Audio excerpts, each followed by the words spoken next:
না, সেটাই আমাদের যেই বিষয়গুলো নিয়ে এখন সাবধান হওয়া দরকার, যে আওয়ামী লীগ এখন কখনো বিএনপির ঘাড়ে চড়ে বসার চেষ্টা করছে, কখনো জামায়াতের। সবশেষ আজকে যে বক্তব্যটা তার দেওয়ার কথা যে ছাত্রদের উদ্দেশ্য করে, তো শেখ হাসিনা কি বলবে? সে একই কথা বলবে যে আমার সব হারিয়েছি, আমার বাড়িঘরও শেষ হয়ে গিয়েছে, আমাকে দেশ থেকে বের করে দেওয়া হয়েছে, আমি ছাত্রদের বাঁচাতে চেয়েছিলাম, ইউনূস সরকার হচ্ছে এখানে বিদেশি গোয়েন্দা সংস্থারা মিলে এগুলো করেছে। তো এই কথাগুলোই তো বলবে, এবং এই কথাগুলো বলে আমাদের তো বাঙালি, এটাও সত্যি কথা আপনি যেটা বললেন যে সবাই এক হয়েছে, সবার ভেতরে এই জিনিসগুলো আছে, কিন্তু এটাও কিন্তু সত্য, আমরা খুব দ্রুত আমাদের ইতিহাস ভুলে যাই। এবং সেই ভুলে যাওয়ার মধ্য দিয়ে যদি শেখ হাসিনাকে কোনোভাবে আমরা আবার বিশ্বাস করি, সে বিশ্বাস করার যে ফলাফল, সেটা জিয়াউর রহমান একবার দেখেছেন, এবং আমার মনে হয় সামনে জাতি যদি কখনো এই ভুল করে সেটা দেখবেন। তো আমাদের না ইলিয়াস, এটা এ ব্যাপারে আমি একটা কথা বলি যে এই যে ধরো আম, কিছুদিন আগে থেকে রাজনৈতিক দলগুলো ভারত প্রশ্নে, আওয়ামী লীগ প্রশ্নে যে একটা নরম অবস্থান নিয়েছিল, থ্যাঙ্কস টু ইউ, তোমার অ্যাক্টিভিজম এবং আমাদের সম্মিলিত অ্যাক্টিভিজমের ফলে রাজনৈতিক দলগুলো তাদের পজিশন চেঞ্জ করছে। এবং আজকে আমি সালাউদ্দিন সাহেবের, বিএনপির সালাউদ্দিন সাহেবের একটা স্টেটমেন্ট দেখলাম ফেস দ্য পিপুলে। এখানে উনি বলছেন যে আওয়ামী লীগকে রাজনীতি করতে দেওয়া যাবে না, একে নিষিদ্ধ করতে হবে। এটা সালাউদ্দিন সাহেব নিজে বলেছেন ফেস দ্য পিপুলে। দেখেছো তুমি এটা? আমি দেখি নাই। আচ্ছা, এটা দেখো। দ্যাট মিন বিএনপি আমাদের যেই অবস্থান, যেই ন্যারেটিভ, তার পথে আসছেন, সেই জায়গায় আসছেন, এবং আমরা তাদেরকে স্বাগত স্বাগত জানাই। এবং এভাবেই আসলে কাজটা চালাতে হবে। এবং এই যে আমরা অ্যাক্টিভিজমটা চালিয়ে যেতে পেরেছি আওয়ামী প্রশ্নে এবং ভারত প্রশ্নে, সেটার ফল দিচ্ছে রাজনৈতিক দলগুলো। আমাদের জনগণের, আমরা বলবো এটা তো আর আমি আর তুমি না, এটা জনগণ, আমরা তো জনগণের কথাই বলি, তাই না? জনগণ যেটা বলে সেটাকেই আমরা ট্রান্সফর্ম করে বলি। জনগণের আকাঙ্ক্ষার পাশে এসে বিএনপি দাঁড়াচ্ছে। আমি বিএনপিকে স্বাগত জানাই এবং সালাউদ্দিন সাহেবকে আমি ধন্যবাদ জানাই, উনি যে স্টেটমেন্টটা দিয়েছেন। না, এই দেশে ধরেন মানে মানুষ তো নির্বাচনের ভোটের রাজনীতি তো করে, যদি ভোটের রাজনীতি হিসাব করা হয়, এই দেশের শতভাগ মানুষ এই প্রশ্নে সবাই এক। মানুষ, সাধারণ মানুষ হয়তো বিক্রি হয়ে গিয়েছে। আপনি যেটা বললেন যে আমি আপনি, আমরা হয়তো হয়তো খুবই নগণ্য কয়েকজন মানুষ, আমরা আসলে কোনো দলেরও না, কোনো সুবিধাভোগীও না, আমাদের কোনো মূল্য নেই, আমাদের একটা কথা বললে রাখতেও চায় না। তারপরে আমরাই কিন্তু শেষ পর্যন্ত আমাদের ওই 5ই আগস্টের আগের যে বিপ্লবের যেই চেতনা, সেটাকে ধরে রেখেছিলাম, এমনকি ছাত্রদের ভেতরে অনেকে অনেকে গা ভাসিয়ে দেওয়ার চেষ্টা করেছে।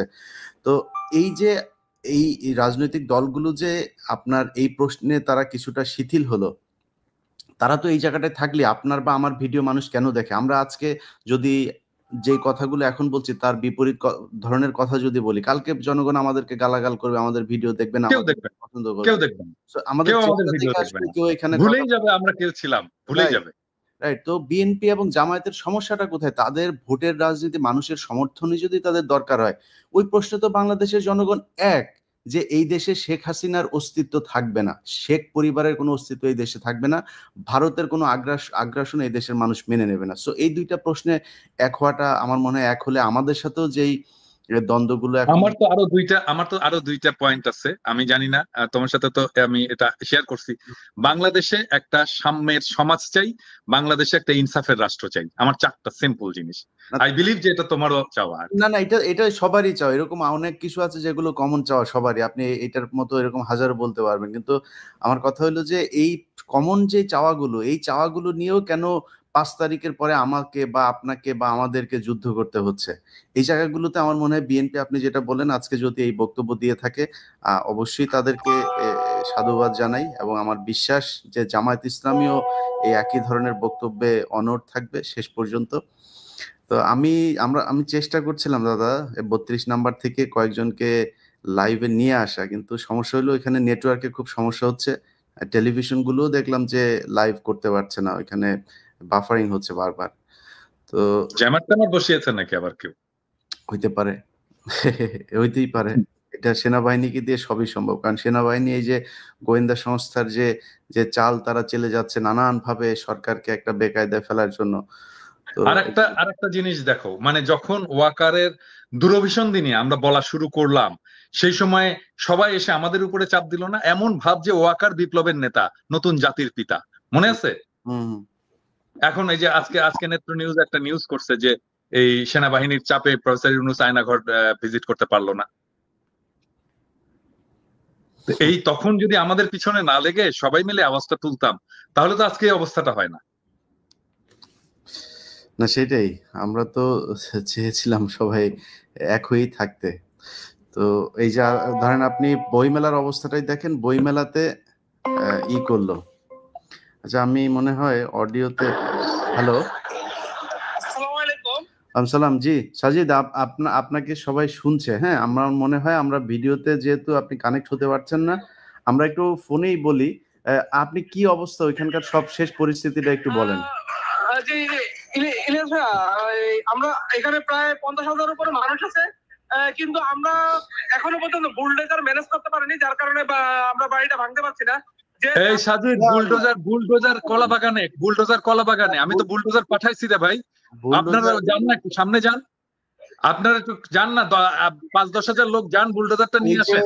ওই যে মিরপুর রোডের ওইখানে দেখেন সেনাবাহিনী থাকলে এদেরকে বুলডোজারের উপর দিয়ে চলে আসবেন। একটু আমি বলি, আমরা একটা বুলডোজার ম্যানেজ করেছিলাম, সেটা ঢাকা ইউনিভার্সিটি এই পাশ থেকে একটা ম্যানেজ করা হয়েছে, কিন্তু সেনাবাহিনী বুলডোজারটা আটকিয়ে দিয়েছে আর কি। সেনাবাহিনী আপনারা যান ওইখানে, কেন? সেনাবাহিনী কে? সেনাবাহিনী কে? আমরা তো 32 নম্বরে আছি, কিন্তু ওই দিকে যারা আছে তারা এখন ওইটা নিয়ে আসতে পারেনি আর কি। আচ্ছা আপনারা একটু প্রয়োজনে আগে যান, নিজেরা আগান, আপনারা একটু আগে যান, তাদেরকে নিয়ে আসেন। সেখানে সেনাবাহিনী বাধা দিলে সেনাবাহিনীর এটার দায়িত্ব দেওয়া হয় না এই সরকারের পক্ষ থেকে যে তারা এটা আটকায় দেবে। আর এখানে কোনো উপদেষ্টারা আমাদেরকে কোনো সহযোগিতা করছে না।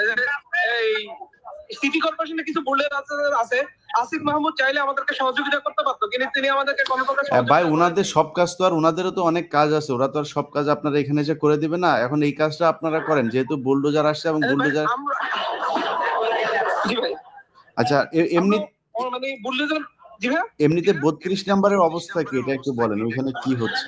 32 নম্বরে বিল্ডিং এর মধ্যে আগুন চালিয়ে দিচ্ছে জনতা, আর এখানে 50,000 উপরে মানুষ আছে আর কি। আচ্ছা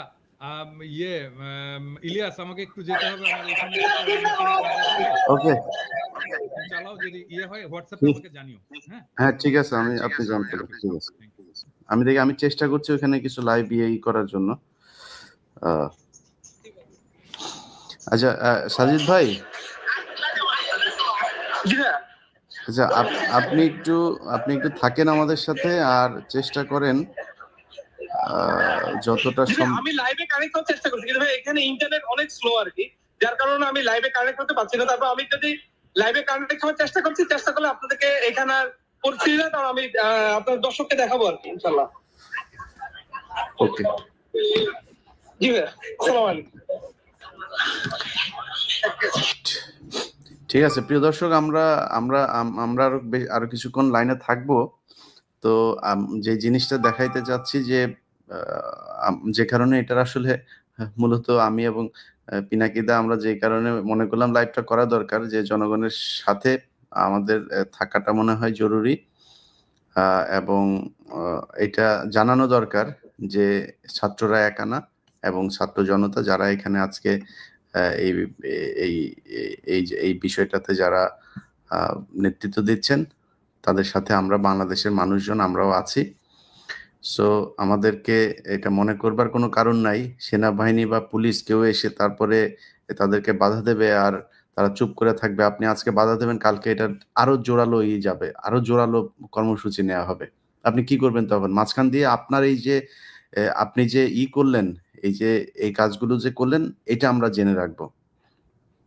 সো আমার মনে হয় সেই কাজটা সেনাবাহিনী বা পুলিশ বা সরকার কেউই করবে না।